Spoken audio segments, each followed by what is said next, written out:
Et si votre image de marque vous permettait de faire des profits? Et si l'image n'était pas qu'un simple logo? Et si la première impression n'était pas la bonne? Si l'événement des entrepreneurs met à l'honneur cette fois-ci l'image de marque dans cette deuxième saison de Si le balado. Mon nom est Benoît Rochefort et j'aurai le plaisir d'animer cette deuxième saison. Maintenant, laissons toute la place à notre invité.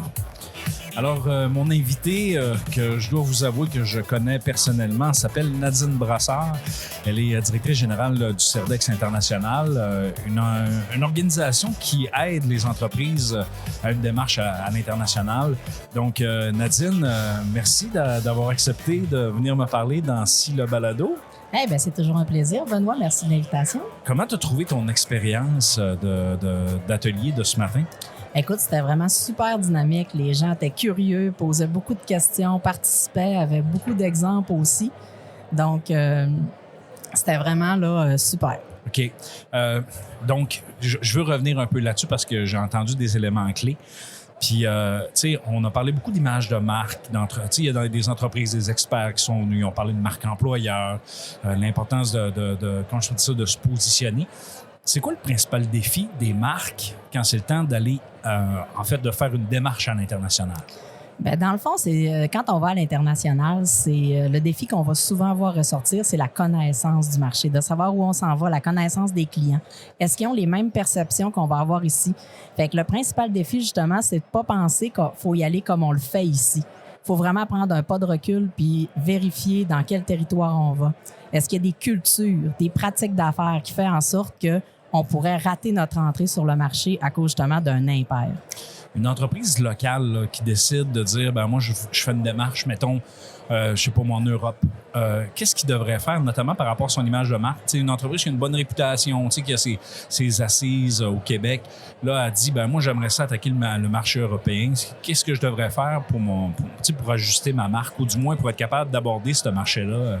Bien, la première étape, c'est vraiment de retourner sur la table à dessin. Là. Quand on veut aller sur un nouveau marché, il faut retourner se préparer. Il faut qu'on aille voir justement nos pratiques d'affaires qu'on a ici, comment on les adapte au marché international. Okay. Est-ce que c'est le même modèle d'affaires que je vais exporter? Okay. Ou faut que je l'adapte? Fait que c'est de quelle information j'ai vraiment besoin pour me permettre d'adapter mon modèle d'affaires au marché que je cible. Puis après ça, ben, tu sais, l'Europe, c'est grand. Est-ce que je vise toute l'Europe ou je vise certains pays? Parce que c'est pas la même culture. En Allemagne, on n'est pas comme en France. Fait qu'il faut vraiment prendre le temps de faire nos recherches. C'est vraiment très important d'avoir une bonne connaissance du marché dans lequel on va. Une entreprise qui décide justement d'aller en Europe, dans l'Union européenne, est-ce qu'elle doit aborder le continent de la même façon d'un côté ou de l'autre? Est-ce que, tu parlais de l'Allemagne, est-ce que je suis mieux de me concentrer sur l'Allemagne, sur la France, sur la Belgique? Comment est-ce que je dois faire? Ben, écoute, c'est pas une question de où je vais aller, c'est est-ce qu'il y a un marché pour mon produit là où je veux aller. Okay. Fait qu'il faut commencer par faire une qualification de marché. On va vraiment identifier là où je peux avoir le plus de potentiel sur ces territoires-là. Puis après ça, on va identifier différents critères de sélection qui vont nous permettre de qualifier le marché puis qui va faire en sorte qu'on va prioriser nos efforts sur ce marché-là. Okay. C'est vraiment important là, de se dire, tu sais, c'est beau de dire je vais exporter en Europe, mais est-ce qu'il y a vraiment un marché pour mon produit en Europe?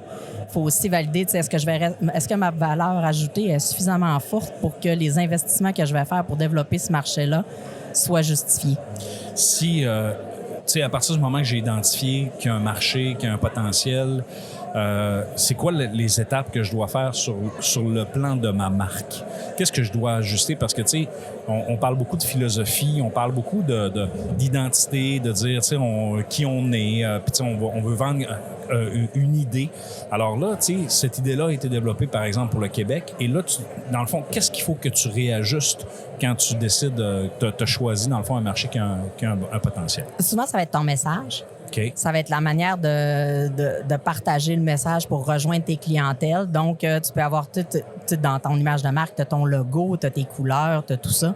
Mais tu as aussi toute l'image que tu veux communiquer. Justement, dans mon atelier de ce matin, je montrais des exemples de la même entreprise. mais que sur sa page web, n'a pas nécessairement la même page d'accueil. OK. Elle va adapter son message, comme au Canada actuellement, c'est très in de l'achat local, donc l'achat canadien. Donc, comme l'entreprise comme Toyota va dire fièrement canadien, le plus gros fabricant d'automobiles au Canada. Tandis que quand tu arrives en Allemagne, on va être, en Europe, tu vas être plus sur le côté humain. OK. Puis au Japon, ça va être le côté plus futuriste.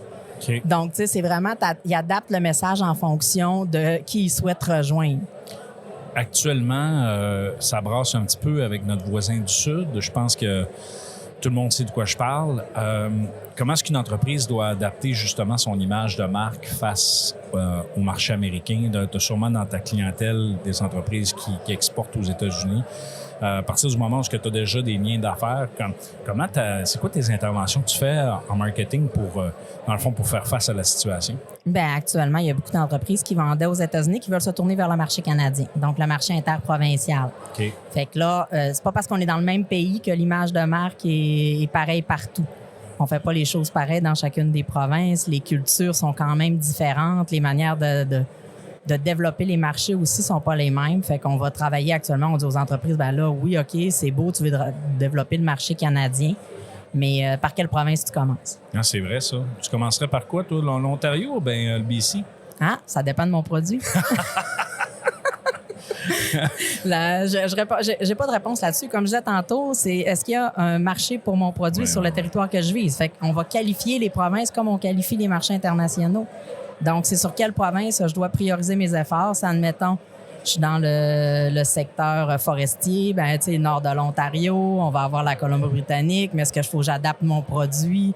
Est-ce qu'il faut que j'adapte mon message? Comment que je dois, tu sais, admettons, mon produit est orienté productivité, mais que là-bas, ils n'ont pas besoin de productivité, ben il faut que j'ajuste mon message à l'entreprise, ma proposition de valeur. Fait qu'il faut que je prenne le temps de connaître comme il faut qu'est-ce que mon client y a besoin là-bas pour adapter mon message à lui.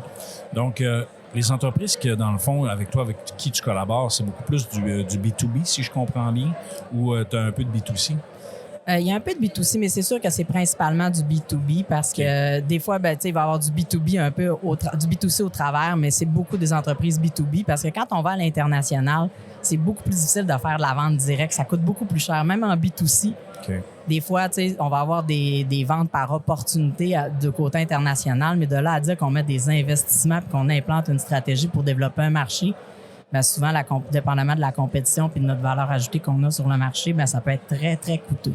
À ce moment-là, l'entreprise qui vend à d'autres entreprises, sur le point de vue de son image de marque, si, mettons, c'est un fabricant, est-ce qu'il doit absolument développer une image de marque forte ou il peut offrir justement à ceux qui vendent, ben on va ajuster les images que vous voulez par rapport, tu comprends ce que je veux dire? Mais plus l'entreprise va avoir une forte crédibilité, plus elle va avoir, ça est bien implanté au Québec, elle a des clients très forts qui sont capables de témoigner.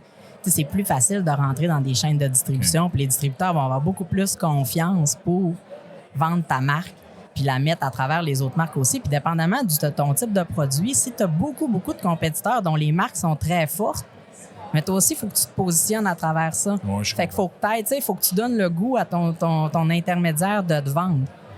Fait que faut travailler très fort sur notre valeur ajoutée. Donc, on faut travailler sur la marque du fabricant, sur la marque des produits aussi, puis s'assurer d'adapter selon le marché, selon le besoin qu'on a identifié. C'est à peu près ce que je peux comprendre. Et voilà, il faut bien se préparer, faut réfléchir aux stratégies. Puis là, après ça, ben, à partir du moment où tu as une stratégie en place, ben là, tu la déploies, puis tu l'adaptes au fur et à mesure en fonction aussi de la réaction de la clientèle. Il ne faut pas oublier que le feedback est très important. Tu parlais dans le fond que les entreprises essaient de vendre interprovince. Si on regarde le Canada, c'est quoi les différences qu'on peut noter, entre autres, avec le Québec, l'Ontario, le BC, les maritimes? Donc, j'aimerais ça que tu nous en parles un petit peu. D'abord, il y a l'attitude, là, il y a comment on fait du commerce. Ici au Québec, on est très orienté vente, fait qu'on rentre beaucoup vite dans le technique, tandis que dans les maritimes, dans l'Ouest canadien, c'est beaucoup plus lent, il faut créer une relation. Ensuite aussi, il faut pas oublier que nous, ici, on parle français. Oui, c'est vrai. Donc, il y a une barrière de la langue. Ça paraît encore plus qu'on est étranger quand on arrive. D'ailleurs, même si on est dans le même pays. Donc, comment on fait pour... faut avoir des employés bilingues. Puis même quand on parle en anglais, on a un petit accent. Ah, à peine. Mais c'est ça, fait qu'il faut pas oublier ça. Il faut bien faire nos traductions, traduire nos documents, les adapter. Là, on parle pas d'utilisation de Google Traduction, on parle de... Ah non, le mot, moi, j'envoie des impairs de traduction, on voit des expressions québécoises qui veulent absolument rien dire en anglais. Il faut faire très attention à ça. Non, c'est bon. Puis d'ailleurs, je te demanderais, c'est quoi les pires erreurs qu'un entrepreneur, par rapport à sa marque, qui pourrait faire justement quand il aborde un nouveau marché? Ah, c'est les impairs culturels. OK. C'est puis aussi de pas avoir il y a d'abord les impairs culturels là, de dire dans un pays si la hiérarchie est importante ou que tu n'utilises pas les bons mots, que t'es trop direct dans un pays où il faudrait être moins direct, ça, des impairs comme ça, mais aussi de pas être cohérent. Parce que oui, l'adaptation au marché, mais il faut quand même que tu gardes une cohérence de ta marque. OK. Un peu, tu sais, penser global, agir local. Oui. Fait que, tu sais, parce que ça, admettons, tu sais, les gens voyagent aussi ailleurs dans le monde. Fait que ça, admettons, ta marque chez eux, c'est ça, puis ailleurs, c'est complètement hors champ. Puis que t'es pas, tu respectes pas ta valeur de base au niveau de ton identité. Mais ça peut vraiment être des impairs aussi, là, qui peuvent te nuire au niveau de... Parce que les gens aussi voyagent sur Internet. C'est un peu... est-ce que je pourrais donner l'exemple, par exemple, du Big Mac que tu manges au Québec et que tu vas manger, par exemple, en Chine, mais que quand tu vas voir le menu, il y a d'autres... dans le fond, ils ont fait de l'adaptation de menu pour la cible. À ce moment-là, dans le fond, on est capable de reconnaître l'identité principale, mais aussi l'adaptabilité que l'entreprise a faite. Est-ce que ça serait juste de dire ça? Ça, c'est un très bon exemple de, justement, penser global, agir local. Tu sais, le McDo, le M jaune demeure. Tout à fait. Mais il adapte les menus aux différentes cultures, aux différents marchés. Justement, par rapport à ça, quand c'est le temps de rentrer dans un marché, disons ça comme ça, est-ce que ça serait judicieux pour une entreprise de solliciter l'aide d'une entreprise locale? Je te donne un exemple. Si quelqu'un veut venir ici au Saguenay ou au Québec, tu prends une agence locale, est-ce que ça facilite, dans le fond, l'introduction au marché de l'entreprise?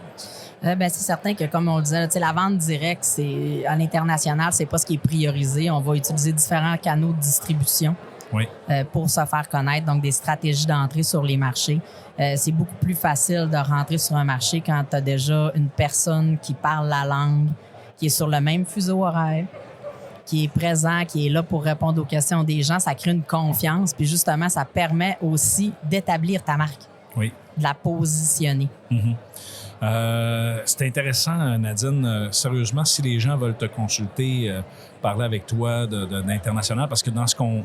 Tu sais, dans le fond, ce qui est le fun, c'est que dans ce qu'on dit, c'est que oui, tu peux travailler ta marque locale, puis oui, ta philosophie, tu sais, dans ton marché que tu connais de proximité, quand tu vends, par exemple, aux consommateurs, c'est important de se positionner. Mais quand tu tombes dans un niveau à l'international, bien là, à ce moment-là, il faut que tu te rabattes sur ta stratégie de distribution, tes partenaires, puis à moins que tu aies des gros sous, puis que là, tu dises, ben je vais cibler. Mais encore là, si tu vends à l'international, puis tu n'as pas de réseau de distribution, que les gens ne trouvent pas ton produit, ben c'est de l'argent mis dans le feu, en quelque sorte. Est-ce que j'ai raison de dire ça? Ben, tu sais, il faut se préparer. Ouais. Faut prendre le temps tu sais, faut pas... Oui, tu peux te lancer, mais là, tu vas frapper des murs, puis tu vas reculer, puis tu peux faire des impairs qui fassent en sorte que, tu sais, on n'a jamais une deuxième chance de faire une première bonne impression. Fait que, tu sais, se lancer à l'international, c'est prendre un risque. Comment on peut diminuer ce risque-là? C'est d'essayer de voir d'avance les risques sur lesquels on pourrait frapper les premiers murs. Donc, en regardant justement l'aspect culturel, comment adapter notre message, c'est ça. Si tu fais une erreur, tu vas faire le talk pour la mauvaise raison, donc ça peut être problématique. Ben, c'est ça, faut prendre le temps de regarder où on veut s'en aller. Ça m'amène à ma question que je veux te poser. Pourquoi ça, puis c'est la question que je pose à tout le monde, pourquoi selon toi c'est important de s'occuper de son image de marque à l'international? Toi, je t'ajoute à l'international.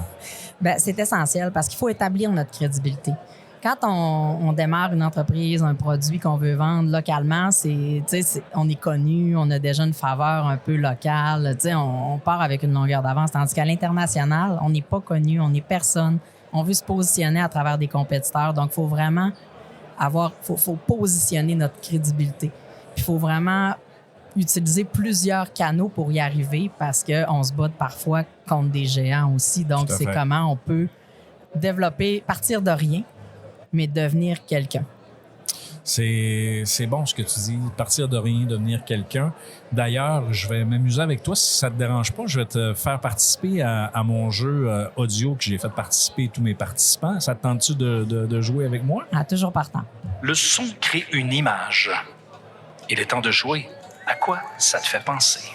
Donc, je vais te faire jouer quelques sons.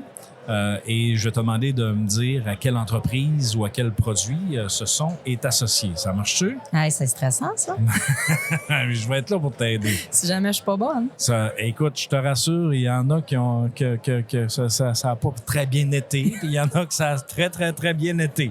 Donc, de toute façon, le tirage dans le Sud est déjà attribué. Donc, malheureusement, il est donné. Donc, t'es prête? Yes. C'est ça que j'aime, McDonald's, c'est ça? Oui, ça part bien. Écoute, en plus, tu as nommé le slogan. Tantôt, j'ai eu quelqu'un qui me disait juste le slogan. Il n'y avait pas la bonne compagnie. Donc là, tu as fait le merge des deux. Prochain son. Hey, je le sais.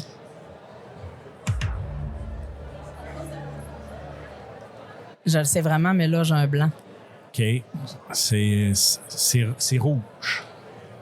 C'est rouge. Non, ça m'aide pas. Quand tu ouvres ton application pour écouter quelque chose. Netflix. Ben oui. Ben oui. C'était tellement évident. Toi, t'as le nom. Ben, j'ai eu un blanc, là. J'entends ça. Mais je le savais que tu le voyais quand même. On va y aller avec un autre.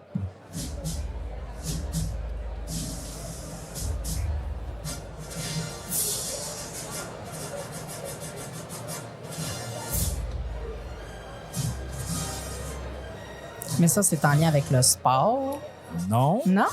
Non. C'est quand même vieux, là.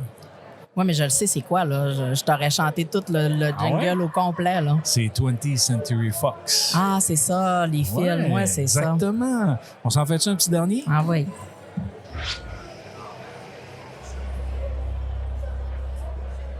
Il est plus dur, lui. Il est vraiment plus dur. C'est HBO. Ah. Ça, faut. Puis, écoute, tant qu'à y être, je vais y aller avec mon dernier. Oups, j'ai perdu mon pad. C'est mon plus difficile. Ah, mais je le sais tellement. Je reconnais ça. Une fille dans l'industriel comme toi, là, c'est...